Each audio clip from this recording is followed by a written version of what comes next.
কয়েক মিনিট পর উনাকে মেরে কর্ণফুলীতে ফেলাই দিত। আমি বিদ্রোহ না করলে তখন কিন্তু বিদ্রোহ হতো না, উনি ছিলেনই না। আমির সাহেব একদিন বলেছিলেন যে উই রিভোল্ট, কর্নেল বলি বলেছিল, এটা নিয়ে অনেকের গায়ে জ্বলন্ত ছিল। উনি কেন বলেছেন?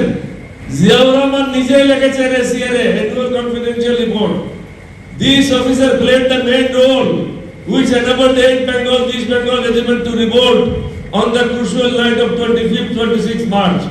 এই অফিসারই 1971 সালের 25-26 মার্চ রাত্রে বিদ্রোহে গুরুত্বপূর্ণ ভূমিকা পালন করে। আমি বিদ্রোহ না করলে তখন কিন্তু বিদ্রোহ হতো না, উনি ছিলেনই না, উনি অনুপস্থিত ছিলেন। উনি চট্টগ্রাম বন্দরের দিকে যাচ্ছিলেন, ওনাকে যদি ফিরে আনতাম কয়েক মিনিট পর ওনাকে মেরে কর্ণফুলীতে ফেলাই দিত। এছাড়াও পরের বছর 73 ইংরেজিতে তৎকালীন মেজর শওকত, ব্রিগেডিয়ার শওকত হিসেবে চট্টগ্রাম ব্রিগেডের কমান্ডার ছিল। উনি আমাদের তৃতীয় সিনিয়র লোক ছিল যুদ্ধের সময়। উনি কি লিখেছেন? This officer on his own initiative asked Ziaur Rahman to declare independence of Bangladesh. এই অফিসার জিয়াউর রহমানকে বলছে স্বাধীনতা ঘোষণা করার জন্য। তো তোমাদের যাত্রাদাহ কেন হচ্ছে? এই ডকুমেন্টগুলি তো আর্মি হেডকোয়ার্টার আছে। একদম যদি ইংরেজি লেখাপড়া করতে না জানো, ঢাকা ইউনিভার্সিটি ইংলিশ প্রফেসরকে নিয়ে যাও এগুলি পড়ার জন্য,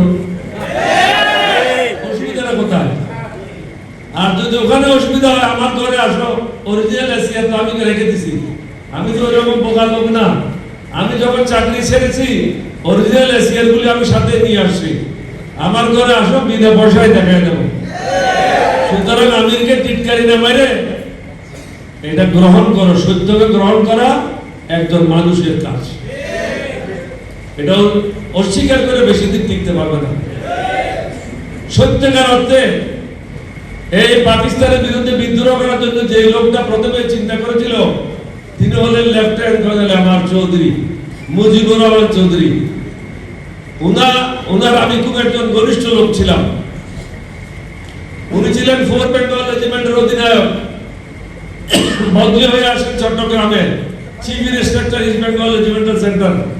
আমাকে বলা হতো ব্লু হোয়াইট বয় অফ আমার চৌধুরী।